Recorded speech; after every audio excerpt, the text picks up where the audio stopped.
Hello दोस्तों, नमस्कार विद्यार्थियों। आज मैं आपके लिए हाजिर हूँ।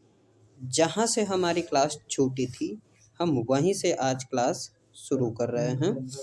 हमारा छूटा हुआ था मीनिंग ऑफ लर्नर्स कैरेक्टर। इसको हम शायद पिछली स्लाइड में हम पढ़ चुके थे, फिर भी शुरू करने से पहले इसको हम देख लेते हैं एक बार इसमें क्या था। Meaning of learners characteristics. ठीक है, जो लर्नर्स हैं उनके जो कैरेक्टर हैं, उनके जो कैरेक्टरिस्टिक्स हैं, कैरेक्टरिस्टिक्स का मतलब क्या होता है? इसका मतलब होता है उसके जो फीचर हैं, गुण हैं। ठीक है, ये सभी इसमें दिखाएंगे। देखो इसमें क्या बोल रहा है, कह रहा है लर्नर्स कैरेक्टरिस्टिक्स डिफाइन एस्पेक्ट। कौन कौन से? पर्सोनल, यहाँ पर पर्सोना लिखा हुआ है, वैसे पर्सोनल है। Persona and the academic. Academic मतलब स्कूली, और पर्सनल उसके खुद के, सोशल समाज की ओर, और कॉग्निटिव सेल्फ और उसके खुद के, विच इज में इन्फ्लुएंस जो क्या करेंगे, प्रभाव डालेंगे किसके ऊपर, वाट दे लर्न कि वो क्या सीखे हैं। ठीक है, फिर आगे learners characteristics can be broadly studied under the below mention heads. ये जो नीचे हेडिंग्स दी गई हैं, इन्हीं के आधार पर इसके कैरेक्टर को बड़ी रूप में एक मतलब विस्तार से समझ सकते हैं। ठीक है, इसमें क्या था, पहला पॉइंट है पर्सनल कैरेक्टरिस्टिक्स। पर्सनल में कौन कौन आते हैं?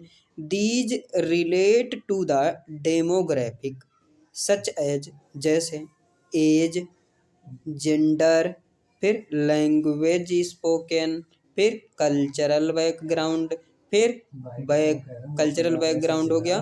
फिर उसके बाद और भी कई सारी चीज़ें ऐसी होती हैं जो उसकी खुद की, मेंटल भी होता है ना, मेंटल भी वो वही पर्सनल में ही आता है। लेकिन यहाँ पर डेमोग्राफिक सच एज, जैसे अब थोड़ा सा एग्जाम्पल के द्वारा समझते हैं, थोड़े छोटे छोटे एग्जाम्पल के साथ। जैसे कोई टीचर है और वो पढ़ा रहा है, और कोई बच्चा है बिल्कुल छोटा है और वो बड़े बच्चे के हिसाब से पढ़ा रहा है, तो बच्चे को समझ में नहीं आएगा। जेंडर है, अब जैसे कुछ ऐसे टॉपिक्स होते हैं जिसमें जेंडर के हिसाब से बढ़िया से समझ में नहीं आता है। ठीक है, और लैंग्वेज स्पोकन का मतलब है कि टीचर कुछ और लैंग्वेज बोल रहा है और बच्चा सामने वाला है उसकी रेगुलरिटी है, मतलब वो रेगुलर कुछ और लैंग्वेज बोल रहा है, अपने घर में कुछ और लैंग्वेज यूज करता है, तो उसको क्लास में समझ में नहीं आएगा। कल्चरल बैकग्राउंड, और उसके मतलब कल्चरल बैकग्राउंड जहाँ जिस जिस समाज से वो बच्चा आया है,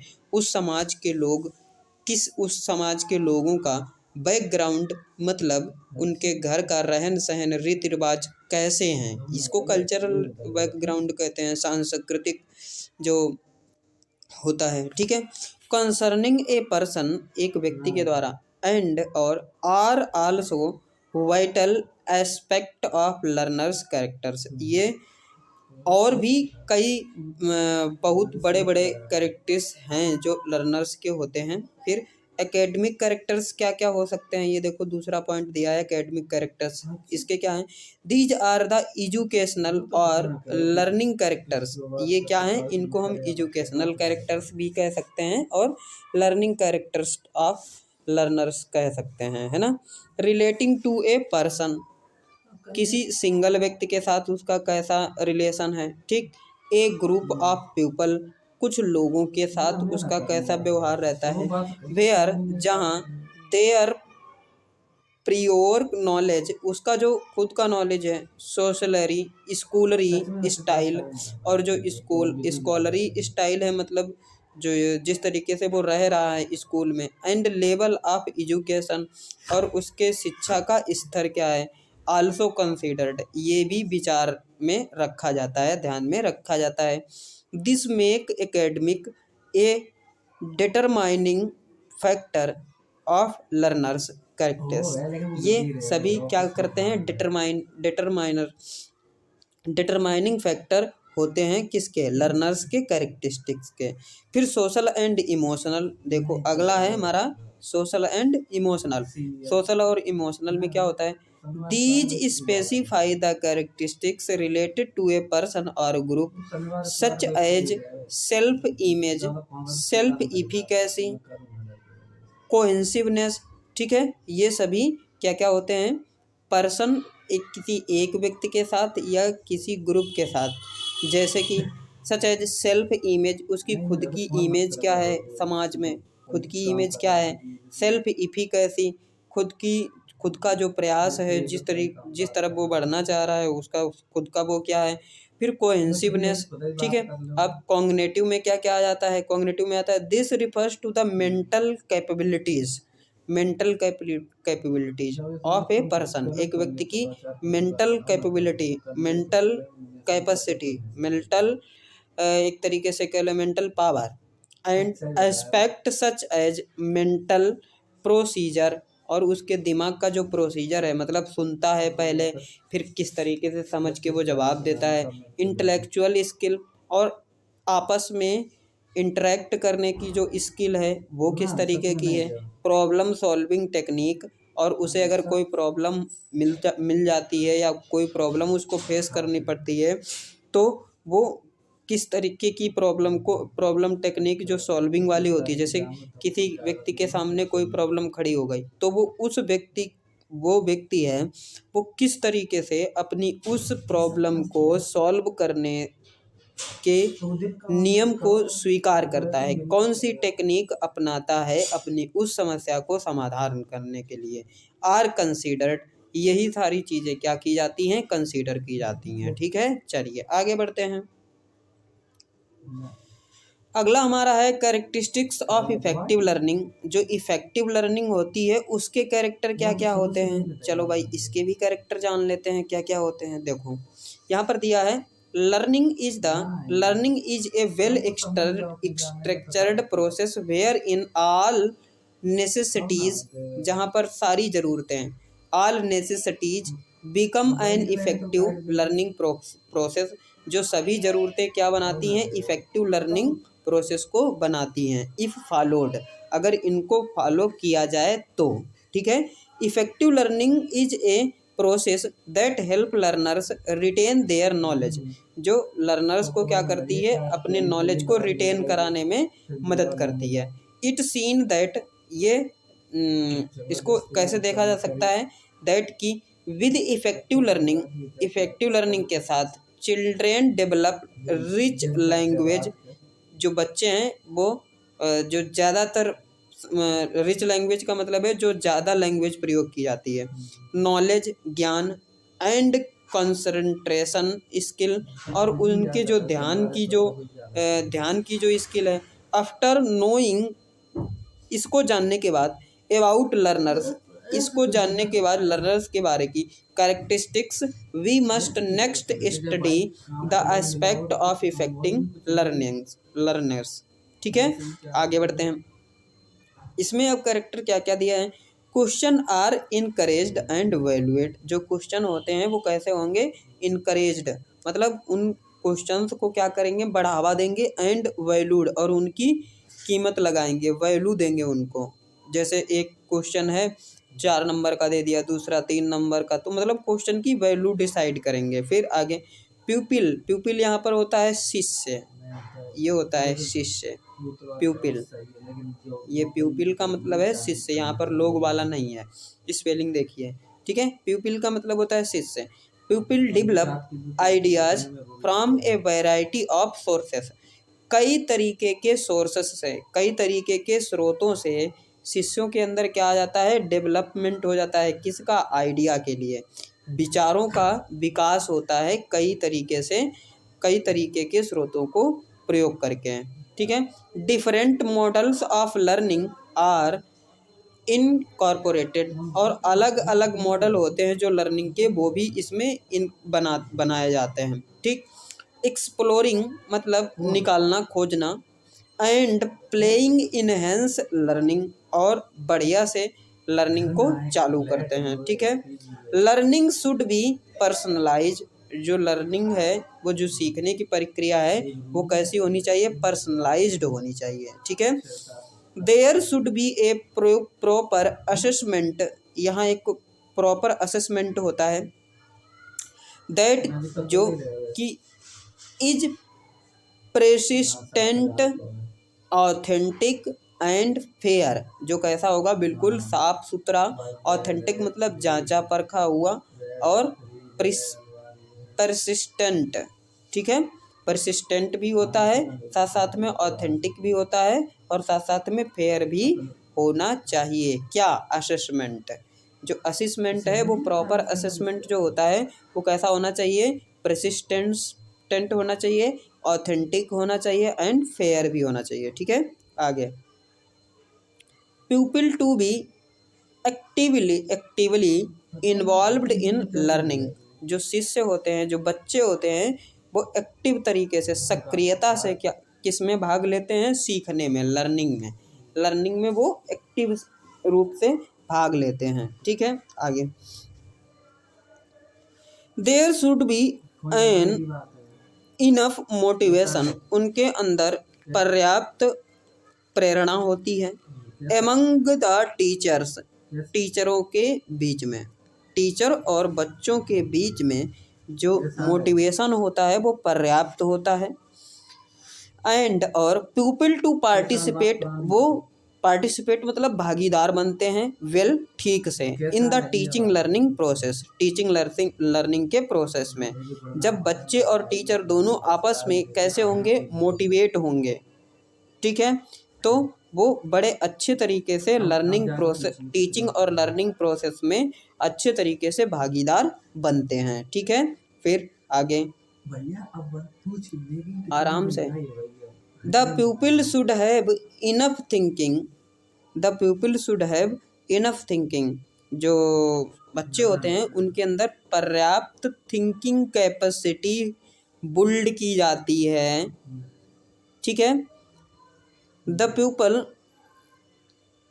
people should have enough thinking capability, जो शिष्य होते हैं उनके अंदर पर्याप्त सोचने की कैपेसिटी मतलब कैपेबिलिटी, क्षमता होती है, टू बिल्ड पीपल, लोगों शिष्यों को, should have enough thinking capability to build up an effective learning, और उनमें इफेक्टिव लर्निंग बनाने के लिए उनमें क्या होना चाहिए, पर्याप्त सोचने की क्षमता होनी चाहिए। चलिए अब आगे बढ़ते हैं, आगे क्या है,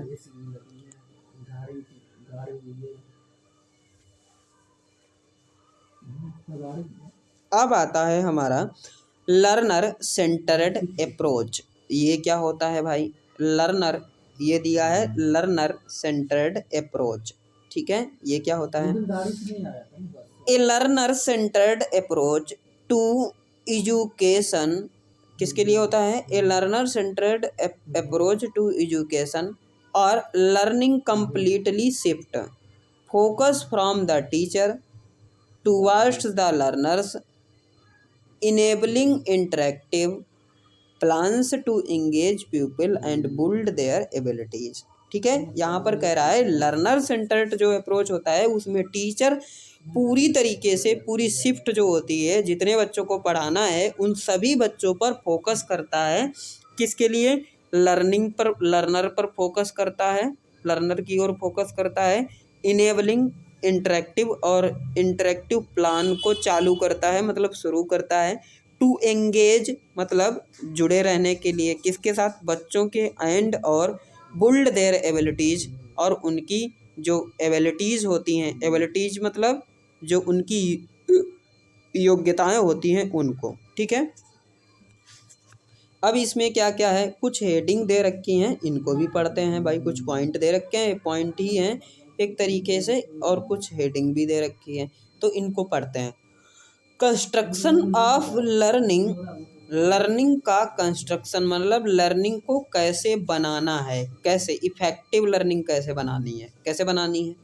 टीचर्स नीड टू इंश्योर, जो टीचर्स होंगे उनको क्या करना है, नीड टू इंश्योर, जिनको ज़रूरत है पक्का करने की मतलब मजबूत बनाने की, क्या, that A students prior learning, जो स्टूडेंट ने पहले पढ़ा हुआ है, is linked with new ideas, उनको नए विचारों के साथ, नई योजनाओं के साथ लिंक करना है, एक दूसरे के साथ जोड़ना है।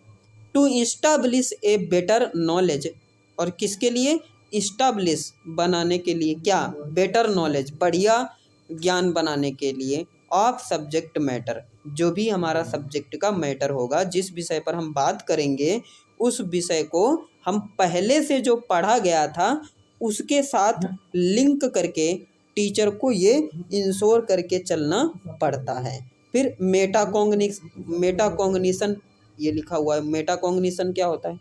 It means thinking about one's thinking, thinking about one's thinking, किसी एक व्यक्ति की सोच के बारे में सोचना।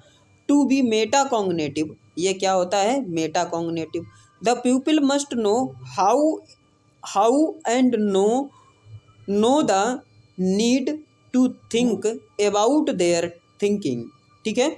जो शिष्य होते हैं उनको क्या जानना है कि कैसे और जानने क्या जानने की ज़रूरत है, सोचते हैं किसके बारे में?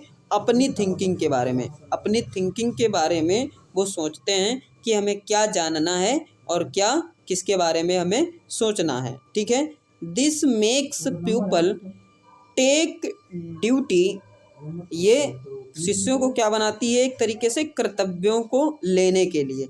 फॉर देयर लर्निंग, जो अपनी लर्निंग के लिए रहते हैं। And engage in meaningful experience, और एक मीनिंगफुल एक्सपीरियंस से वो इंगेज हो जाते हैं, मतलब जुड़ जाते हैं। आगे, educator student partnership in learning.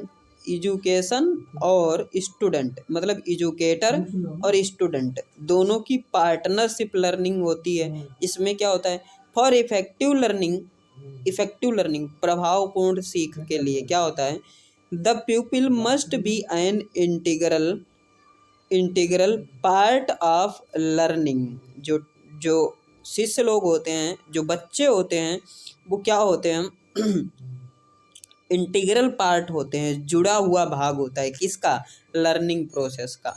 अगर टीचर होगा और बच्चे होंगे और हमारे पास सिलेबस रहेगा तभी तो इंटीग्रल लर्निंग होगी, और सिलेबस नहीं है तब टीचर क्या पढ़ाएगा, क्या सिखाएगा, कुछ पता नहीं है, जनरल बताएगा। अगर टीचर नहीं है तो बच्चे क्या सीख पाएंगे, और अगर टीचर है, सिलेबस है, बच्चे नहीं है, तभी भी कुछ नहीं होगा। इसीलिए इसको बोला गया है, कैसा है? पार्ट है, integral part of learning, integral part है लर्निंग प्रोसेस का। Teachers and people need to collaborate to make learning more effective and impactful. Impactful मतलब प्रभावशाली, इफेक्टिव मतलब प्रभावपूर्ण, ठीक है। मोर ज़्यादा से ज़्यादा, collaborate, need to collaborate, collaborate का मतलब सहयोग देना, एक दूसरे के साथ सहयोगी बनना। कोलाबोरेटिव लर्निंग क्या होगी? अब यहाँ कोलाबोरेट के वर्ड आया था, अब यहाँ पर कोलाबोरेटिव लर्निंग दे दी सीधे सीधे। कोलाबोरेटिव लर्निंग क्या है? इट इज ए सिनेरियो, ये एक सिनेरियो है, घटना एक तरीके से होती है।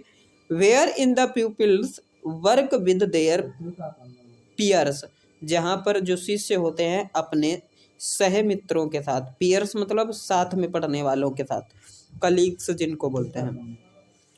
टू लर्न, सीखते हैं, एंड, और ग्रो विद देम, और उन्हीं के साथ क्या करते हैं? आगे बढ़ते हैं, ग्रो करते हैं। People learn a lot from each other, जहाँ पर शिष्य एक दूसरे के साथ बहुत कुछ सीख जाते हैं। एंड, और enhance their skill in this process, और इस प्रोसेस में वो अपनी स्किल को इनहेंस करते हैं, और ज़्यादा प्रकाश में लाते हैं, मतलब और ज़्यादा उभारते हैं।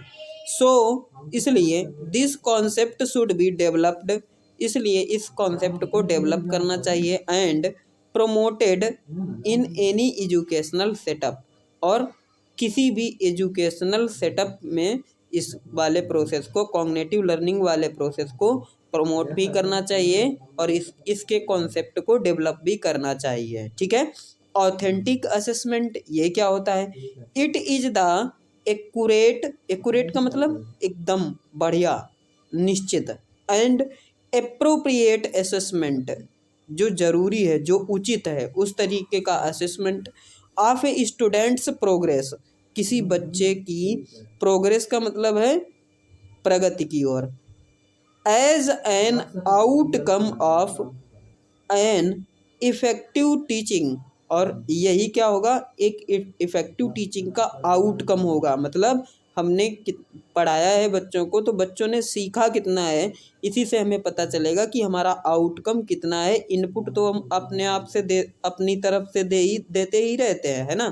फिर एंड लर्निंग प्रोसेस। अब आगे एविडेंस बेस क्या होती है? This means that certain standards should be kept in mind, इसको क्या दिमाग में ही रखना चाहिए वाइल जब इम्प्लीमेंटिंग, जब सुधार किया जा रहा हो, किसमें? एजुकेशनल एक्टिविटीज़, जब एजुकेशनल एक्टिविटीज़ में इम्प्लीमेंट किया जा रहा हो, सुधार किया जा रहा हो, तब ये बात ध्यान में रखनी चाहिए evidence base. This will ensure, ये क्या करेगी? पक्का करेगी। इंश्योर क्वालिटी, किसको? क्वालिटी को, ये गुणवत्ता को क्या करेगी? पक्का करेगी। एंड और इनहेंस द प्यूपिल्स स्किल, और बच्चों की जो स्किल्स हैं, बच्चों की जो एक्सपर्टीज़ हैं, उनको क्या करेगी? इनहेंस करेगी, उभार के बाहर लाएगी, मतलब वो एक तरीके से ऊपर की ओर उकेर कर लाएगी। ठीक है, अब आगे बढ़ते हैं।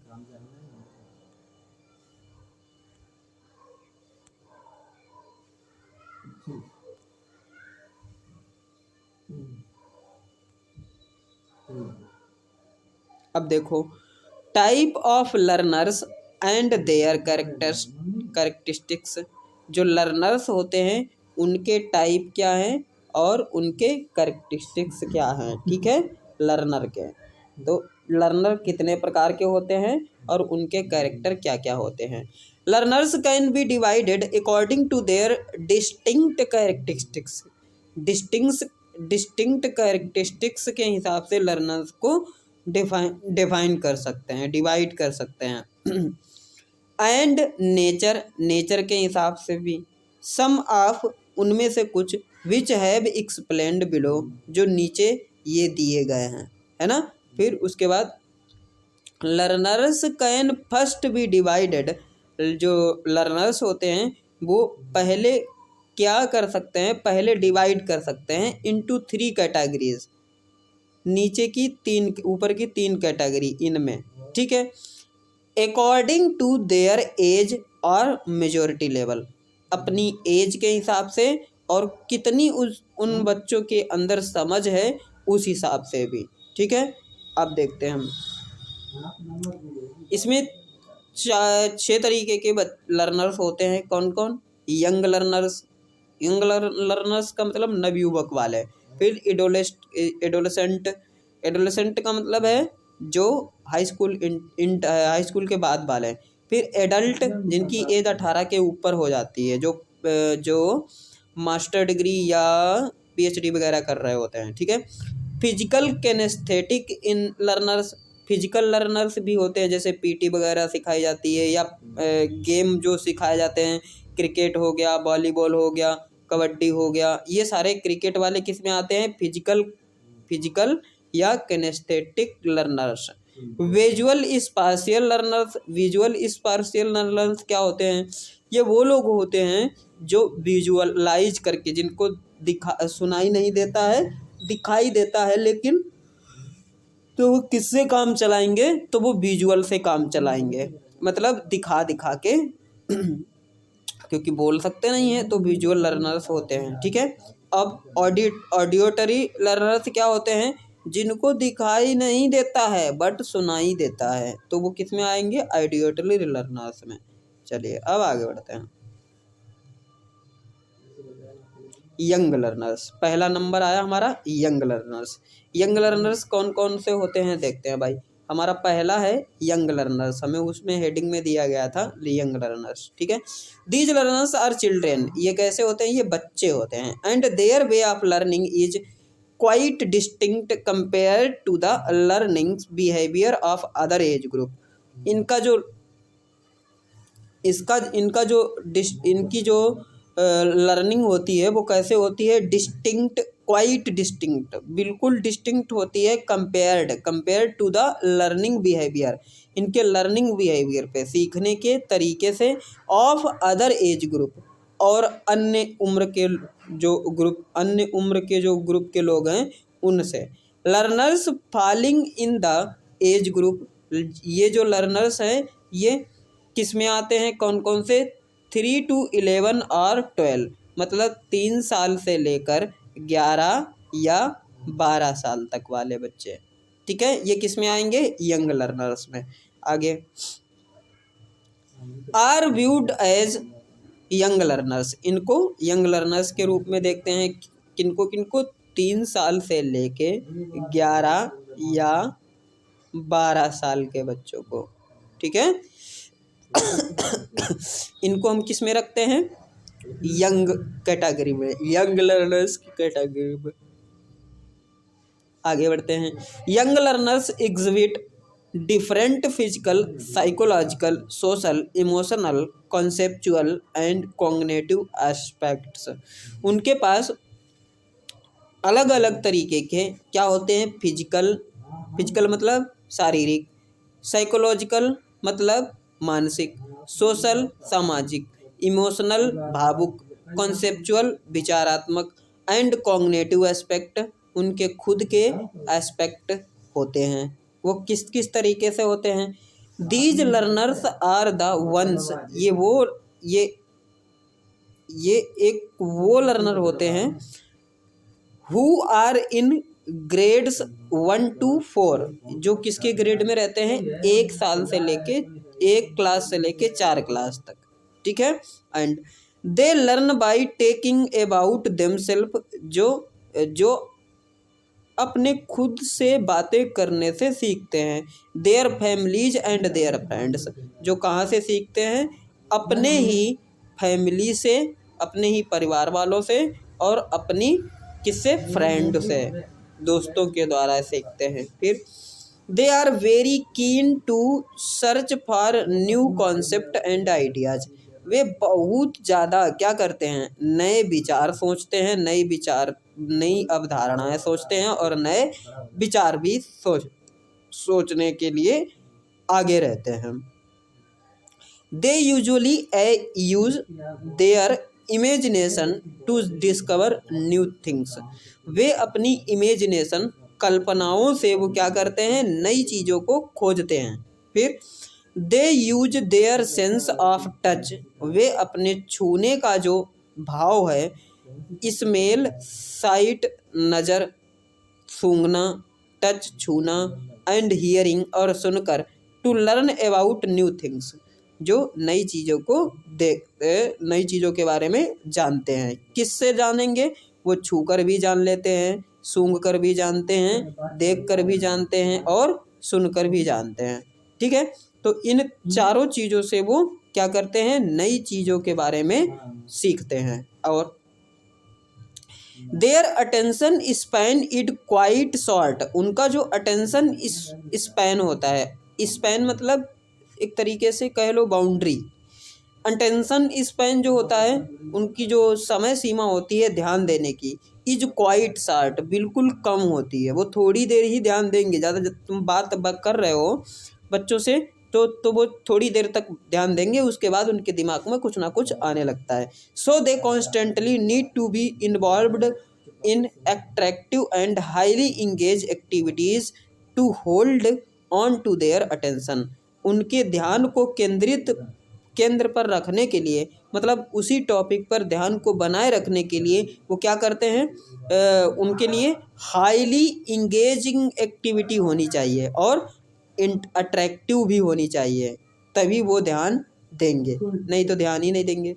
कोई खेल खेल के पढ़ाओ, वो पढ़ते सीखते भी जाएंगे, और साथ ही साथ खेल के चक्कर में उनको पता भी नहीं चलेगा कि हम क्या क्या सीख गए हैं, ठीक है। अब they need to be always motivated, उनको हमेशा प्रेरणा देने की आवश्यकता होती है, एंड इनकरेज टू ट्राई, और उनको बढ़ावा देने की ज़रूरत होती है, किसके लिए, ट्राई टू न्यू थिंग्स, नई चीज़ों को खोजने के लिए कोशिश करना।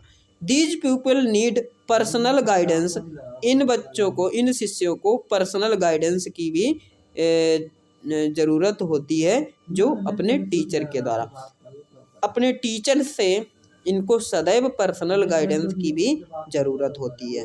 नीचे वाली लाइन का मतलब है ये, ठीक है। आगे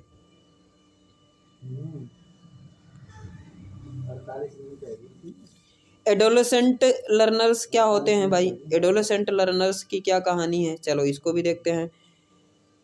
these learners are such as their physical, emotional, cognitive and behavioural aspect are changing. इनका ये जो बिहेवियरल एस्पेक्ट होता है, कॉग्निटिव और इमोशनल, ये सब क्या होते हैं? चेंज होते रहते हैं।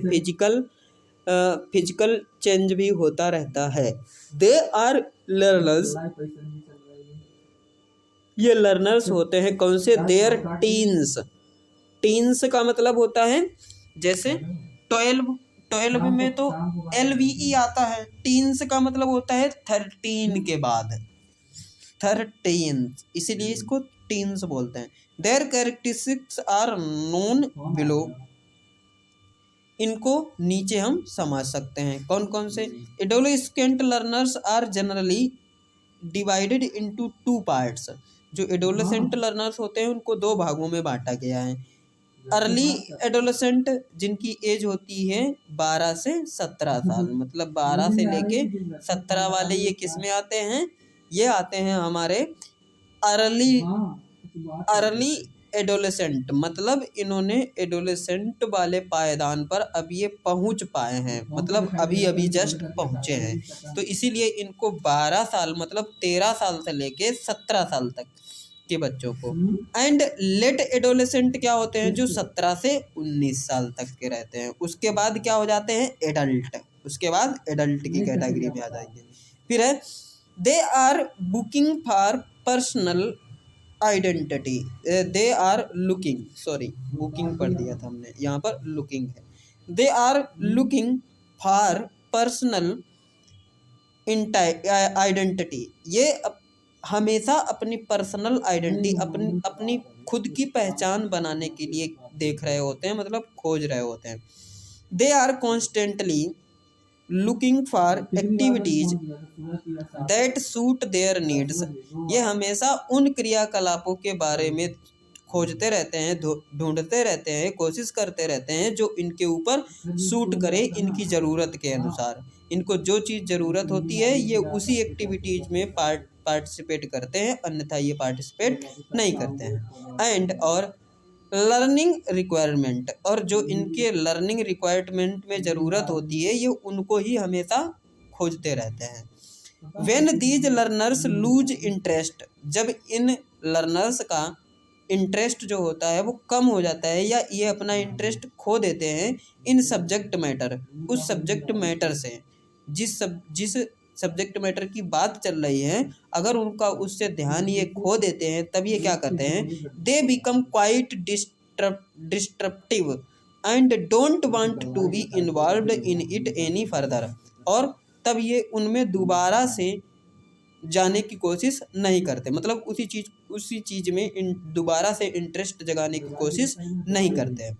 बिल्कुल सही बात भी है। दे नीड हेल्प, और उनको ज़रूरत होती है किसकी? सहायता की, उनको सहायता की ज़रूरत होती है।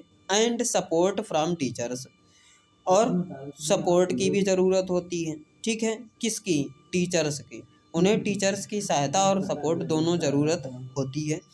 थ्रो रिलेवेंट फीडबैक, उसी के अनुसार जो फीडबैक देना है। फॉर कंस्टेंट इम्प्रूवमेंट, एक नियत सुधार के लिए, एक निश्चित सुधार के लिए उन्हें क्या करना पड़ता है? उन्हें टीचर की सपोर्ट की और उनके हेल्प की ज़रूरत पड़ती है, ठीक है।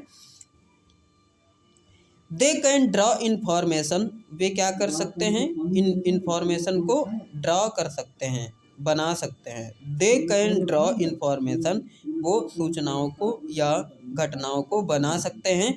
रिक्वायर्ड फॉर लर्निंग, जो लर्निंग के लिए रिक्वायर्ड होती है, वे सूचनाओं को, मतलब वे क्या पढ़ना है ये वो कर सकते हैं फ्रॉम वेरियस सोर्सेस, अलग अलग स्रोतों से, सच एज जैसे कि इंटरनेट में सर्च करके ढूंढ कर पढ़ सकते हैं। फिर सेल्फ एक्सपीरियंस, अपने एक्सपीरियंस से भी वो सीख सकते हैं। बुक्स और किताबों से भी सीख सकते हैं। मतलब जब उनको ज़रूरत होती है लर्निंग की तो वो क्या करते हैं, अपने आप इंफॉर्मेशन को ड्रॉ कर सकते हैं कि हमें इंफॉर्मेशन कहाँ कहाँ से मिलेगी, जैसे कि इंटरनेट और सेल्फ एक्सपीरियंस से और किताबों से। They need the help of teachers to bridge the gap between the syllabus designed and their area of interest. ठीक है, वे क्या करते हैं, दे नीड टू हेल्प, उनको सहायता की ज़रूरत पड़ती है। किसकी? टीचर की। उन्हें टीचर की सहायता की ज़रूरत पड़ती है किसके लिए? Bridge, to bridge. ब्रिज का मतलब होता है पुल बनाने की। ब्रिज का मतलब पुल होता है, यहाँ पर भी पुल की ही बात होगी। जो गैप होगा ना बीच में, किसके किसके बीच में? जो सिलेबस बनाया गया है और जो लर्नर है, उसके बीच में जो गैप है उसकी फिलिंग कौन करेगा? टीचर करेगा। और उनका जो इंटरेस्ट कम हो चुका है उसके भी बीच में कौन कौन गैप को फिल करेगा? टीचर। तो अब आगे, they can perform challenging activities, वो चैलेंजिंग एक्टिविटी जिसमें चुनौतीपूर्ण जो एक्टिविटी होती हैं उनमें भी वो परफॉर्म करते हैं। फिर आगे, they need to directed and guided, उन्हें डायरेक्शन मतलब दिशा निर्देशन की और मार्गदर्शन की भी ज़रूरत पड़ती है। Keep following the path of success, जो सफलता के सफलता की जो राह है उसी पर वो फॉलो करते रहते हैं। उसी को फॉलो करने के लिए उन्हें गाइडेंस की भी ज़रूरत पड़ती है और साथ ही साथ डायरेक्शन मतलब दिशा निर्देशन की भी ज़रूरत पड़ती है। अब आगे बढ़ते हैं।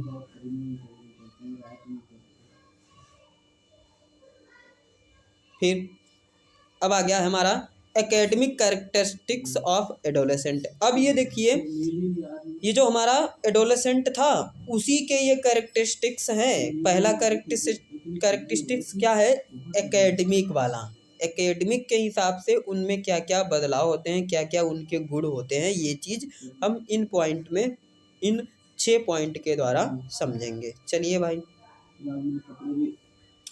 Academic characteristics are mostly related to respondents और स्टूडेंट्स। ये किस पर डिपेंड करता है? स्टूडेंट्स पर भी डिपेंड करता है और साथ ही साथ रिस्पोंडेंट्स का मतलब भी वही होता है जो रिस्पोंड करेगा या जो आंसर देगा, जो उत्तर देगा। ठीक है, उसी को रिस्पोंडेंट्स भी बोलते हैं। अब आगे,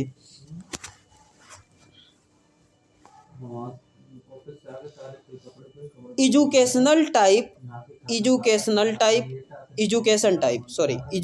टाइप मतलब शिक्षा का प्रकार कौन सा है, एजुकेशन लेवल और शिक्षा का लेवल क्या है, एंड नॉलेज और उसके बारे में उन्हें ज्ञान कितना है।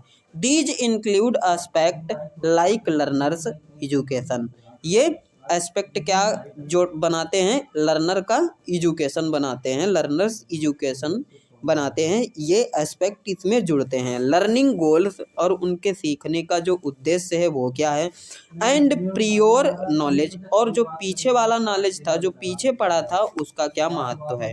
एट दिस स्टेज, इस स्टेज पर या इस जगह पर high achievement can be attend और उनके द्वारा जो अचीवमेंट्स होती हैं वो बहुत हाई लेवल की होती हैं। व्हेन चैलेंजेस आर एक्सेप्टेड, जब वो चैलेंज को, चुनौतियों को एक्सेप्ट करते हैं।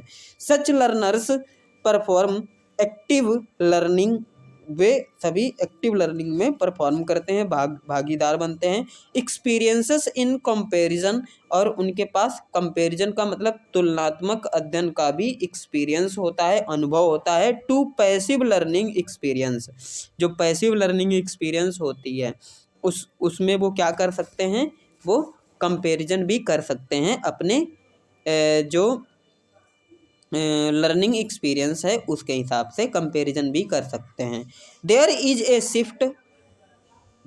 ए shift from concert concert thinking की एक शिफ्ट होती है टू अबस्ट्रैक्ट थिंकिंग, जो अबस्ट्रैक्ट थिंकिंग है। कंसर्ट थिंकिंग जो पहले दिमाग में सोच रहे हैं, फिर तब तक उसने देखा कि ऑब्जेक्ट अबस्ट्रैक्ट थिंकिंग, अबस्ट्रैक्ट का मतलब होता है भाव, भावात्मक सोच। ठीक है, आगे adolescent learners become self reflective, जो एडोलेसेंट लर्नर्स होते हैं वो सेल्फ रिफ्लेक्टिव होते हैं। दे स्टार्ट इंटरेक्टिंग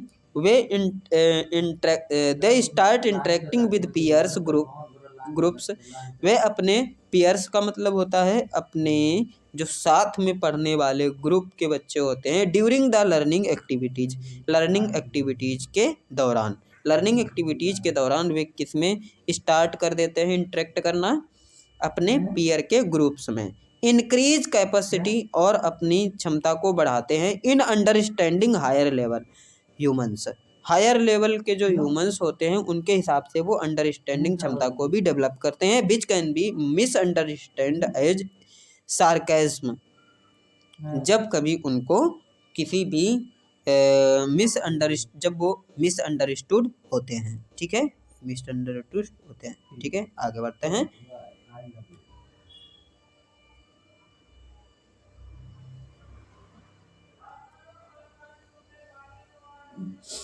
बी वाला हमारा पॉइंट दिया गया है, यहाँ पर दिया है social characteristics of adolescent learners.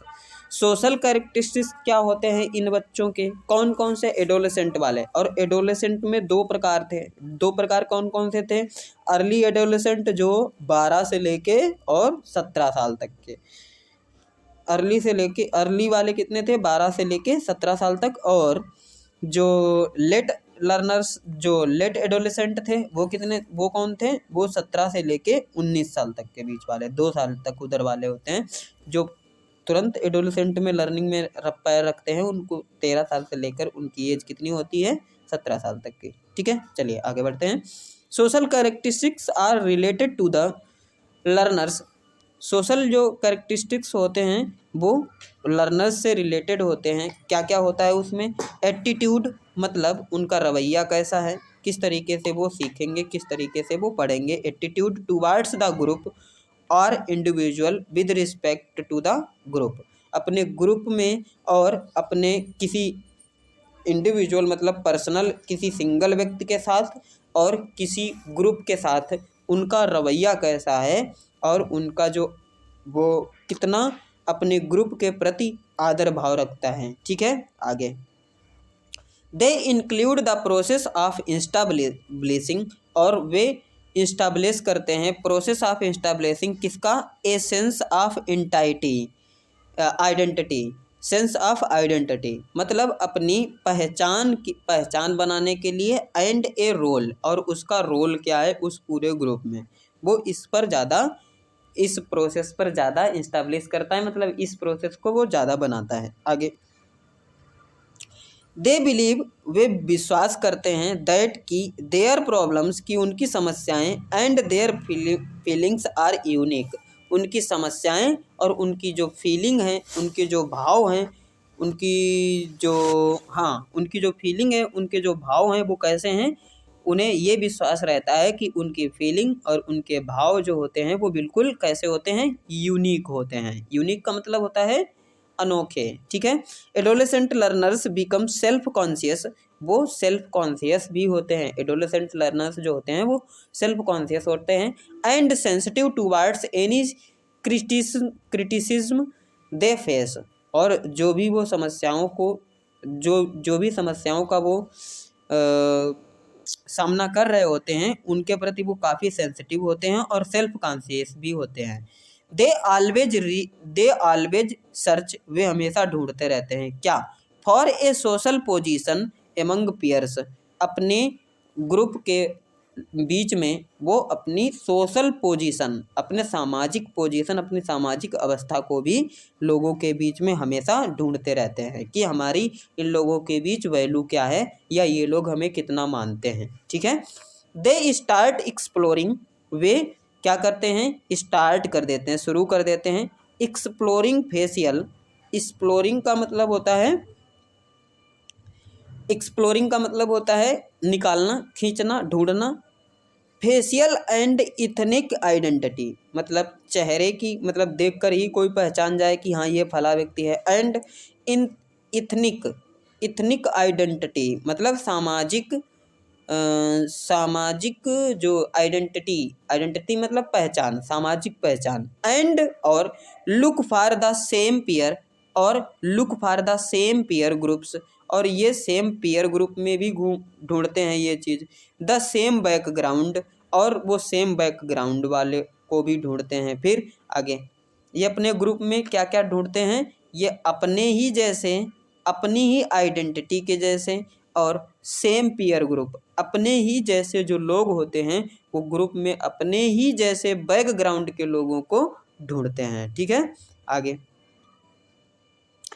They believe in fads and are interested in popular trends going on, जो इस समय बहुत प्रचलित ट्रेंड चल रहा है उसमें, और जो पीछे निकल चुके हैं उनमें इनको ज़्यादा इंटरेस्ट रहता है, या उनमें ये लोग ज़्यादा विश्वास करते हैं। आगे बढ़ते हैं।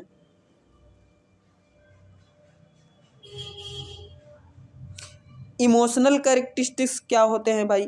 Emotional characteristics of adolescent learnings, इसमें थोड़ा जल्दी जल्दी पढ़ लेते हैं।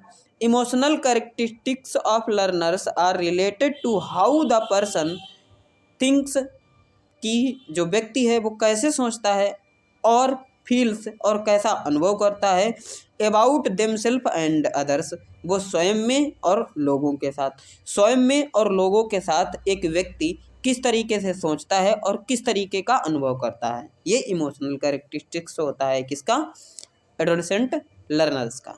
दे include through and emotional development aspect related to learners, और ये लर्नर्स के द्वारा जो रिलेटेड लर्नर्स होते हैं वो उसी तरीके की इमोशनल डेवलपमेंट को क्या करता है? एस्पेक्ट मतलब जोड़ लेता है। इंक्लूड थॉट, विचारों को भी जोड़ लेता है, और इमोशनल डेवलपमेंट मतलब इमोशनल का मतलब होता है भावात्मक विकास। एस्पेक्ट रिलेटेड टू लर्नर्स, जो लर्नर से रिलेटेड होता है। मूड स्विंग्स, जो उनका जो मूड होता है, मूड मतलब उनका जो मिजाज होता है, मूड स्विंग्स आर, मूड जो होता है उनका वो हमेशा इधर उधर डोलता रहता है। Are at their peak at this stage, इस स्टेज पर उनका जो मूड होता है वो हमेशा बदलता रहता है। फिर आगे दे नीड सम एक्टिविटीज़, उनको कुछ एक्टिविटी की ज़रूरत होती है टू रिलीज देयर एनर्जी, अब अपने अंदर की एनर्जी को शांत करने के लिए उन्हें कुछ एक्टिविटीज़ की ज़रूरत पड़ती है। Self consciousness at this level increases, और इस लेवल पर, इस स्तर पर उनकी जो सेल्फ कॉन्शियसनेस होती है वो भी क्या होती है? बढ़ जाती है। Over reacting to any rejection, किसी ने अगर रिजेक्ट कर दिया तो उस पर ये ओवर रिएक्ट भी करते हैं, है ना। फिर आगे दे नीड द अप्रूवल, उन्हें ज़रूरत पड़ती है, अप्रूवल का मतलब है स्वीकार करने की, एंड और अटेंशन ऑफ अदर्स, और जो अन्य लोग हैं उनका ध्यान, एंड देयर ग्रुप्स, और उन अपने ग्रुप के, अपने जो टोली है उसका, अबाउट देयर बिहेवियर, और उनके बारे में उनका व्यवहार कैसा है इसकी भी उन्हें ज़रूरत, इसके भी अप्रूवल की उन्हें ज़रूरत होती है। टू बिकम इंडिपेंडेंट, और वो इंडिपेंडेंट भी बनना चाहते हैं। And to have separate identities, और अपनी अलग एक पहचान भी बनाना चाहते हैं। There is a concern for physical growth, यहाँ एक फिजिकल ग्रोथ के लिए एक देयर इज ए कंसर्न, यहाँ एक विचार भी है, एक विचार है, एक मत है फॉर फिजिकल ग्रोथ, इनके अंदर में जो फिजिकल ग्रोथ है, जो शारीरिक बढ़ावा है, जो शारीरिक प्रगति है वो, एंड द मेजोरिटी, और मेजोरिटी की ओर। ठीक है, अब आगे बढ़ते हैं। डी आ गया हमारा cognitive characteristics of adolescent learners. Cognitive characteristics क्या होते हैं एक एडोलेसेंट लर्नर्स के? These characteristics of learners involve cognitive process like thought, rational and perception. उनका दिखावा कॉग्निटिव प्रोसेस लाइक जैसे कि थॉट उनके विचार, रेशनल और परसेप्शन और उनका दृश्यता उनके दृष्टिकोण।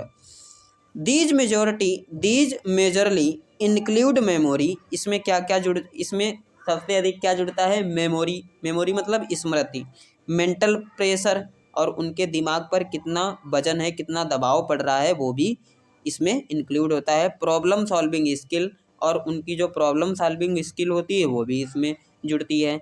इंटेलेक्चुअल स्किल और एक दूसरे के साथ किस तरीके से व्यवहार करना है ये भी इसमें इंक्लूड होता है। ऑर्गेनाइजेशनल स्किल और किसी संस्था या किसी संगठन में वो रह रहे हैं तो उसकी स्किल भी इसमें इंक्लूड होती है। एंड और information storage ability of the brain, और अपने दिमाग के अनुसार इंफॉर्मेशन स्टोरेज को भी वो विकसित करते हैं। Adolescent learners are influenced by adult role models, और एडोलेसेंट लर्नर्स जो होते हैं वो इन्फ्लुएंस्ड होते हैं, मतलब इन्फ्लुएंस मतलब प्रभावशाली होते हैं किसके द्वारा? By adult role model. Adult role model का मतलब है किसी, जैसे कुछ लोग हैं वो अपना मान लो एक तरीके से गुरु कह लो या एक तरीके से कह लो उनको आइडल मानते हैं। जैसे कुछ लोग स्वामी विवेकानंद को अपना आइडल मानते हैं, कुछ लोग सुभाष चंद्र बोस को अपना आइडल मानते हैं, कुछ लोग भगत सिंह को अपना आइडल मानते हैं, कुछ लोग कृष्ण जी को अपना आइडल मानते हैं। तो ये क्या है? ये सब क्या है? अब कुछ लोग ऐसे हैं जो अमिताभ बच्चन को अपना मानते हैं। तो जितने भी ये एडल्ट वाले लोग हैं, मतलब जितने, अब भगवान की तो यहाँ पर बात नहीं हो रही है, लेकिन हमने एक बात बताई है आपको, एक एग्जाम्पल दिया है कि एडोलेसेंट लर्नर जो होते हैं वो इन्फ्लुएंस्ड मतलब प्रभावित कैसे होते हैं, किन से? एडल्ट रोल मॉडलों से। अब एडल्ट रोल मॉडल में बहुत सारे लोग हैं, जैसे ऋतिक रोशन हुआ, बहुत सारे लोग हैं, ऋतिक रोशन हुआ, और भी कई लोग हैं, जैसे कुछ उद्योगपति हैं उनको भी लोग रोल मॉडल मानते हैं। अब कुछ ऐसे हैं जो हमें नॉलेज देते हैं, कुछ टीचर्स भी होते हैं, कुछ लोग टीचर्स को अपना रोल मॉडल मानते हैं, कुछ लोग मतलब किसी पड़ोसी या किसी रिश्तेदार में कोई ऐसा व्यक्ति है जो उन्हें ज़्यादा मानता हो, जिसको वो पसंद करते हैं, तो कुछ लोग उनको रोल मॉडल मानते हैं। तो ये एडल्ट रोल मॉडल से भी सीखते हैं, ठीक है। They rely on their parents and a few adult for advice, but mostly they make their decision on their own। मतलब इनमें ये चीज़ होती है, रिलाई ऑन देयर पेरेंट्स, अपने टीचर जो पेरेंट्स होते हैं, माता पिता होते हैं उनकी, एंड ए फ्यू एडल्ट, और कुछ जो एडल्ट्स व्यक्ति होते हैं उनकी, फॉर एडवाइस सलाह, बट लेकिन मोस्टली अधिकतर दे मेक देयर डिसीजन, वे अपने निर्णय किस तरीके से लेते हैं? ऑन देयर ओन, अपने ही द्वारा लेते हैं। मतलब मम्मी पापा कह रहे हैं कि वहाँ नहीं जाना है लेकिन वो फिर भी जाएंगे। तो ये किस में होता है? ये अधिकतर वही लोग करते हैं जो 12-13 साल से और 17 साल के बीच की एज वाले लोग होते हैं, ठीक है। यहाँ पर एडोलेसेंट के बारे में बात हो रही है तो वही चीज़ यहाँ पर बताई जा रही है आपको। अब बहुत सारे ऐसे लोग हैं, कुछ लोग इस कैटेगरी में नहीं भी आते हैं, जैसे मम्मी पापा ने कहा कि आपको ये काम नहीं करना है तो वो लोग वो काम नहीं करेंगे, ठीक है, क्योंकि उनका शुरुआत में उनका जो एक तरीके से कहते हैं ना हिंदी में संस्कार, तो उनको वो पहले ही बढ़िया मिले होते हैं, तो वो ये सारे काम मतलब ये चीज़ें नहीं करते हैं। ये पॉइंट उन लोगों के लिए है। बहुत सारे लोग आपने देखे होंगे, कम से कम 87 से 88-90% लोग यही काम करते हैं कि मतलब मम्मी पापा कुछ बोल रहे हैं बट बच्चा अपने हिसाब से काम करेगा, कुछ भी हो जाए उन्हें करना वही होगा जो वो खुद करके करने वाले हैं। Their judgement is quite quick, उनका जो जजमेंट होता है, उनका जो निर्णय होता है वो बहुत जल्दी होता है, बट लेकिन मैनी टाइम्स, अधिकतर बहुत अधिक समय में, they come to a faulty decision, लेकिन कभी कभी बहुत बार वो अपना डिसीजन जो उनका निर्णय होता है वो बहुत गलत निकल जाता है, और वास्तव में ऐसा होता भी है, क्योंकि तुरंत उन्हें चाहिए, जैसे किसी चीज़ के लिए बोला है कि हमें ये चीज़ चाहिए है और वो चीज़ मिल गई उनको, लेकिन फिर आगे चल के कुछ देर बाद, कुछ दिनों बाद या कुछ देर बाद वही डिसीजन उनका गलत साबित हो जाता है, तब उन्हें बहुत बुरा लगता है। दे शो इंटरेस्ट इन डेमोक्रेसी, और वो डेमोक्रेसी में इंटरेस्ट भी रखते हैं, मतलब एक तरीके से राजनीति, जैसे एक दूसरे की बात, वो तुम्हें ये बोल रहा था, वो तुम्हें ये बोला था, ये डेमोक्रेसी है भाई। ठीक है, चलो आगे बढ़ते हैं। एट दिस स्टेज, इस अवस्था में दे लिसन, वे सुनते हैं, एंड ट्राई टू अंडरस्टैंड, और समझने की कोशिश करते हैं, the complexity of moral issue, जो नैतिक नियम हैं उनकी जो कॉम्प्लेक्सिटी है, जटिलता है, उसको भी वो क्या करते हैं, उसको भी ध्यान से सुनते हैं। और स्पेशली कल्चरल एंड रिलीजियस, अधिकतर कल्चरल और रिलीजियस, कल्चरल मतलब सांस्कृतिक और रिलीजियस धार्मिक, ठीक है, सांस्कृतिक और धार्मिक मॉरल कॉम्प्लेक्सिटी को भी सुनते हैं और फिर उसके बाद वो समझते भी हैं।